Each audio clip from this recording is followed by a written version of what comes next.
Being generous with her food on set. Ultimate sharer. I'm just a feeder. Yeah, it's true. You would feed me.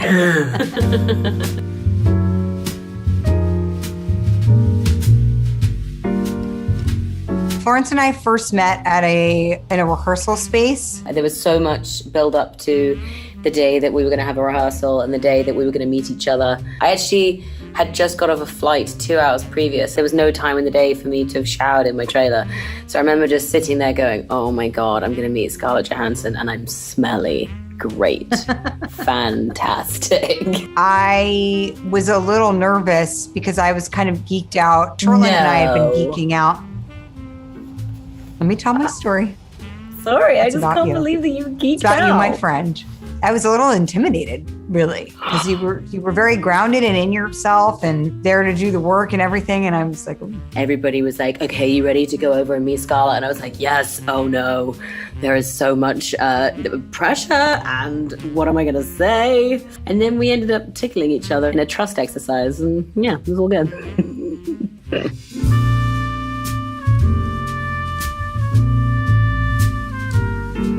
I think part of it is generational a little bit. I'm really so impressed by how curious Florence is about herself and others, how confident she is, but very humble and okay with her vulnerability and okay to show her soft underbelly and all that stuff. I was so much more guarded when I was, starting, when I was in my 20s. I was, very sort of protective in different ways. I think because of, it was 10 years ago, it was another time. And then that's also just part of her personality too. She's just like an open book. And I think I learned, to be probably a little easier on myself.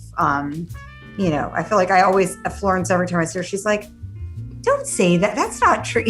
She's always she's like, don't say that about yourself. That's not true, whatever. Number one thing that I was just so impressed and excited to join in with was the fun that Scarlett had on these big sequences. Just she'd always come in so happy and doing a little jig. Or for example, there was a buggy that she would drive around the studios and she put a big furry spider on it. Just all these wonderful, silly things that would just keep days going.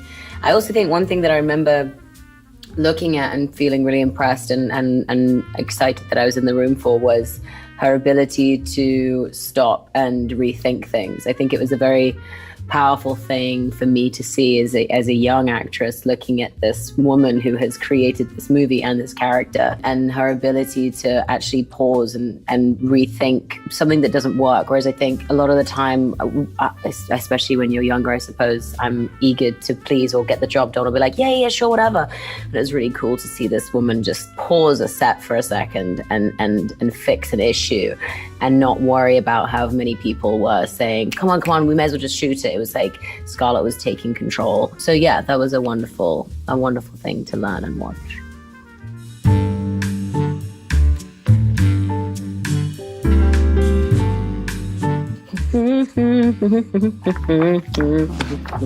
Oh God, there's just way too many. I'm doing it in capitals because I mean it the most. I think I spelt a word wrong, but here we go.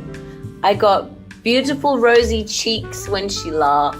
Mine says, you have a smile that lights up the room.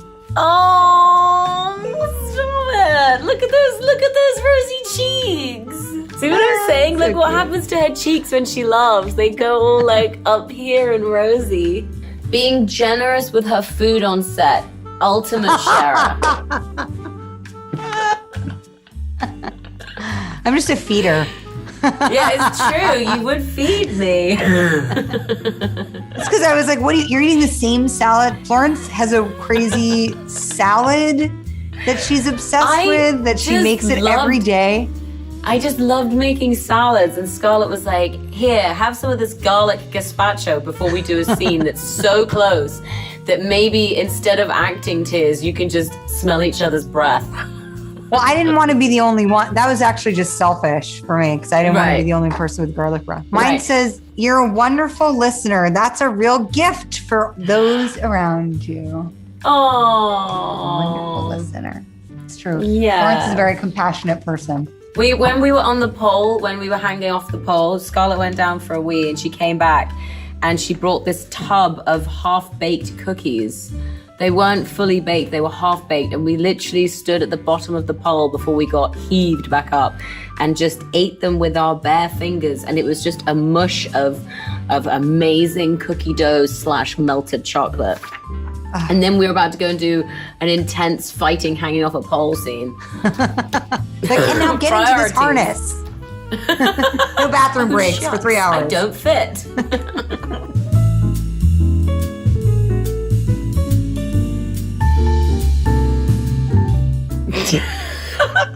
Okay, excuse the face. You kind of look like an evil doll in mine. Oh, great. You know, like real life. Great. This is awful. Your hand. Did you just rip it out? And then I'm going to give you a weird little hand with a slice of pizza. I'm going to give you really long lashes. That's what you look like to me. Oh, yay! That's what you look like to me. She's Giant eyeballs, beautiful. tiny nose, little smile. I don't see your body. I Okay. just see your beautiful smile. That's well, I'll show this camera first. I actually gave you like That's a piece so of pizza. good. That's so But you good. I'll continue it and send it to you in the post. I learned that Florence is a master cartoonist. I didn't know that. I learned that Scarlett fed me to give me garlic breath. I've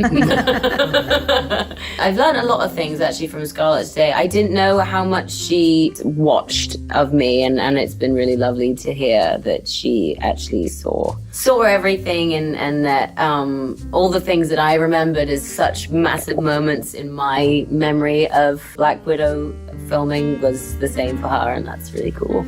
Our shared experience. Yeah. Thanks, Glamour, for putting our Glamour. friendship to the test.